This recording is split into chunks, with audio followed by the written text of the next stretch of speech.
നമസ്കാരം പ്രിയമുള്ളവരെ. പശ്ചിമേഷ്യയിലെ സംഭവവികാസങ്ങൾ കൂടുതൽ ആശങ്കാജനകമാണ് എന്ന് തന്നെയാണ് അന്തർദേശീയ മാധ്യമങ്ങളുടെയൊക്കെയും റിപ്പോർട്ടുകൾ സൂചിപ്പിക്കുന്നത്. പ്രത്യേകിച്ചും അമേരിക്ക കുറച്ചുകൂടി പ്രകോപനമായി ഈ ദിവസങ്ങളിൽ അവിടെ ഇടപെടുന്നുണ്ട് എന്ന് വ്യക്തമാകാണ്. അമേരിക്കയുടെ ഏറ്റവും വിഖ്യാതമായ ജെറാൾഡ് ആർഫോർഡ് എന്ന് പറയുന്ന കപ്പൽ ആ മേഖലയിലേക്ക് നീങ്ങുന്നതായി സ്ഥിരീകരിക്കാവുന്ന റിപ്പോർട്ടുകൾ പുറത്തുവരുന്നുണ്ട്. ഈ കപ്പലിന്റെ പ്രത്യേകത എന്ന് പറയുന്നത് വെനിസ്വേലയിലെ പ്രസിഡന്റിനെയും അദ്ദേഹത്തിന്റെ ഭാര്യയും തട്ടിക്കൊണ്ടുപോയ അമേരിക്കയുടെ ഓപ്പറേഷന് ആസ്ഥാനമായ, അഥവാ വെനിസ്വേലയിലെത്തിയ ആ പ്രസിഡന്റിനെയും അദ്ദേഹത്തിന്റെ ഭാര്യയും തട്ടിക്കൊണ്ടുപോയ കപ്പലാണ് എന്നൊരു പ്രത്യേകതയുണ്ട്. അന്തർദേശീയ മാധ്യമങ്ങളിൽ സ്ഥിരീകരിക്കാവുന്ന റിപ്പോർട്ടുകൾ പ്രകാരം ഈ കപ്പൽ ഇപ്പോൾ ഇറാൻ തീരത്തേക്ക് നീങ്ങുന്നു എന്നതുമായി ബന്ധപ്പെട്ടാണ്. പ്രത്യേകിച്ച് ഇസ്രായേൽ പ്രധാനമന്ത്രി ബെഞ്ചമിൻ നെതന്യാഹുവും അമേരിക്കൻ പ്രസിഡന്റ് ഡൊണാൾഡ് ട്രംപും തമ്മിൽ നടത്തിയ കൂടിക്കാഴ്ചയ്ക്ക് ശേഷമാണ് കപ്പൽ ഈ പ്രദേശത്തേക്ക് നീങ്ങുന്നത് എന്നതാണ് ഇത് ആശങ്കയുടെ ഒരു ആഴം വർദ്ധിപ്പിക്കുന്നതിനുള്ള ഏറ്റവും പ്രധാനപ്പെട്ട കാരണം. 60 യുദ്ധവിമാനങ്ങൾ ഉൾപ്പെടെ 75ഓളം വിമാനങ്ങൾ വഹിക്കുവാൻ കഴിയുന്ന ഈ കപ്പൽ കൂടി ആ മേഖലയിലേക്ക് എത്തുന്നത് കൂടി സംഘർഷത്തിന്റെ ഒരു ആഴവും വ്യാപ്തിയും വർദ്ധിപ്പിക്കും എന്ന കാര്യത്തിൽ സംശയമില്ല. ഒരുപക്ഷെ അമേരിക്ക കൂടുതൽ ശക്തമായ ഒരു സന്ദേശം ഇറാന് നൽകുന്നതിനായിരിക്കും ശ്രമിക്കുക. കാരണം ഭീഷണിയുടെ ഒരു നിഴലിൽ, അല്ലെങ്കിൽ ചുറ്റുപാടും ഇങ്ങനെ യുദ്ധവിമാനങ്ങളും കപ്പലുകളും ഒക്കെ നിറച്ച് ഇറാനെ ഒരു ഭീഷണിയുടെ നിഴലിൽ നിർത്തി കരാറിൽ ഒപ്പിടിപ്പിക്കാനായിരിക്കും അമേരിക്കയുടെ ശ്രമം എന്ന രീതിയിലുള്ള ചില നിഗമനങ്ങളൊക്കെ പുറത്തു വരികയാണ്. അതുമല്ലെങ്കിൽ ഒരുപക്ഷെ ഒരു കമാൻഡോ ഓപ്പറേഷനിലൂടെ വെനിസ്വേലൻ പ്രസിഡന്റിനെ തട്ടിക്കൊണ്ടുപോയതുപോലെ അയത്തുള്ള അലി ഖംനൈ ഇറാന്റെ ആത്മീയ നേതാവിനെ ആയിരിക്കും ലക്ഷ്യമാക്കുന്നത് എന്ന രീതിയിലുള്ള നിഗമനങ്ങളും പുറത്തു വരികയാണ്. അമേരിക്കൻ പ്രസിഡന്റിന്റെ വാക്കുകളിൽ അദ്ദേഹം പറയുന്നത് ഒരു കരാറിലെത്തിയാൽ ഈ കപ്പൽ പിൻവലിക്കും, അല്ലെങ്കിൽ ഉപയോഗം വരും എന്നാണ്. ഒരു സന്ദേശം ഇറാന് നൽകുവാൻ ഈ കപ്പൽ അവിടേക്ക് അയക്കുന്നത് കൊണ്ട് അമേരിക്കൻ പ്രസിഡന്റ് ഉദ്ദേശിക്കുന്നുണ്ട്. ഒന്നുകിൽ ഒരു കരാർ ഒപ്പിടുക, അല്ലെങ്കിൽ ഒരു ഭരണമാറ്റത്തിന് തയ്യാറാകുക എന്ന രീതിയിൽ, അല്ലെങ്കിൽ യുദ്ധം എന്ന രീതിയിലേക്കുള്ള ഒരു സന്ദേശമാണ് നൽകുന്നത് എന്ന് തന്നെയാണ് വിശകലനങ്ങളിലൊക്കെ നിറഞ്ഞു നിൽക്കുന്നത്. പക്ഷേ വെനിസ്വേലയല്ല ഇറാൻ. IRGC പോലെ അവർക്ക് ശക്തമായ ഒരു സൈനിക വിന്യാസമുണ്ട്, വളരെ ശക്തമായ സാങ്കേതിക തികവുണ്ട്, ഡ്രോണുകളുണ്ട്, കൃത്യതയാർന്ന മിസൈലുകളുണ്ട് എന്നതൊക്കെ ആ മേഖലയിലെ സംഘർഷം കൂടുതൽ മൂർച്ഛിക്കുന്നതിന് കാരണമാകും എന്ന കാര്യത്തിൽ സംശയമില്ല.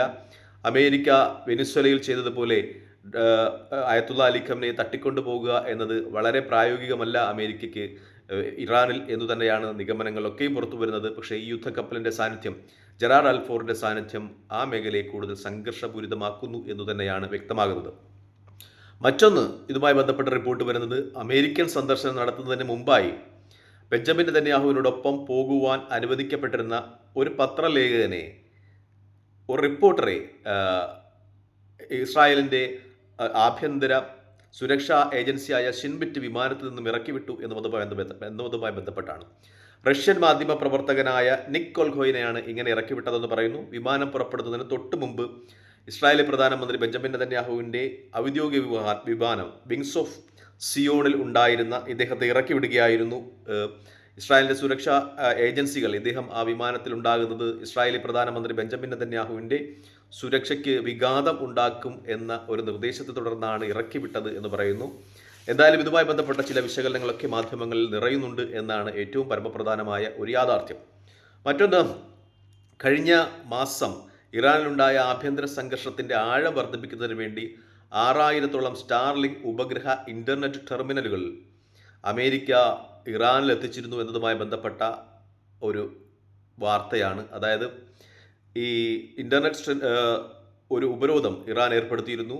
പക്ഷേ ഇസ്രായേലും അമേരിക്കയും ഇടപെട്ട് അവിടെ സ്റ്റാർലിങ്ക് ഉപഗ്രഹ ഇൻ്റർനെറ്റ് ടെർമിനലുകൾ എത്തിച്ചിരുന്നു എന്ന വാർത്തയും മാധ്യമങ്ങൾ സ്ഥിരീകരിക്കുന്നുണ്ട്. ഈ അവസരത്തിൽ മറ്റൊന്ന് ഇസ്രായേലും ഇറാനുമായി ബന്ധപ്പെട്ട വാർത്തയാണ്. അതായത് ഇറാനും അമേരിക്കയും തമ്മിൽ ഒരു യുറേനിയത്തിന് അപ്പുറം ഒരു കരാറിലേക്ക് എത്തിക്കുവാൻ ഇസ്രായേൽ ശ്രമിക്കുന്നു എന്നതുമായി ബന്ധപ്പെട്ടാണ്. അതായത് ഇപ്പോൾ ചർച്ചകൾ നടക്കുന്നത് യുറേനിയം സമ്പുഷ്ടീകരണം, അത് 0%.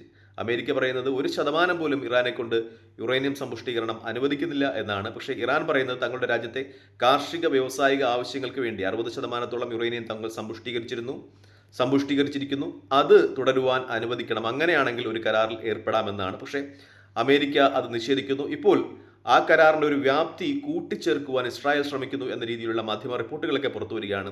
ഇസ്രായേൽ പറയുന്നത് ഇറാൻ്റെ മിസൈലുകളുടെ ദൂരപരിധി കുറയ്ക്കണം, 500 കിലോമീറ്ററിലായി കുറയ്ക്കണം. മറ്റൊന്ന്, ഇറാൻ പ്രോക്സികൾക്ക് ഹിസ്ബുള്ളയ്ക്കും അതുപോലെ ഹമാസിനുമൊക്കെ കൊടുക്കുന്ന സാമ്പത്തിക സൈനികമായ സഹായങ്ങളും നിർത്തിവെക്കണം. ഈ 2 ഉപാധികൾ കൂടി ഇപ്പോൾ കരാറിലേക്ക് ചേർക്കണമെന്നാണ്. പക്ഷേ ഇറാൻ്റെ ഭാഗത്തു നിന്ന് വരുന്ന ഒരു വിശദീകരണം എന്ന് പറയുന്നത് ഇപ്പോൾ ചർച്ചകൾ നടക്കുന്നത് യുറേനിയം സമ്പുഷ്ടീകരണത്തെക്കുറിച്ചാണ്.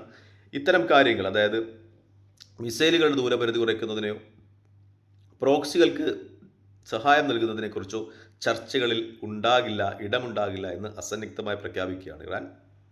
തൽക്കാലം ഈ വീഡിയോ ഇവിടെ വാങ്ങിയാണ്. മറ്റൊരു വീഡിയോ കാണുന്നവരെ നന്ദി, നമസ്കാരം, ജയ് ഹിന്ദ്. വീഡിയോ ഇഷ്ടപ്പെടുന്നുണ്ട് ലൈക്ക് ചെയ്യുക, ഷെയർ ചെയ്യുക, കമൻറ്റ് ചെയ്യുക. മറ്റൊരു വീഡിയോ കാണുന്നവരെ ജയ് ഹിന്ദ്.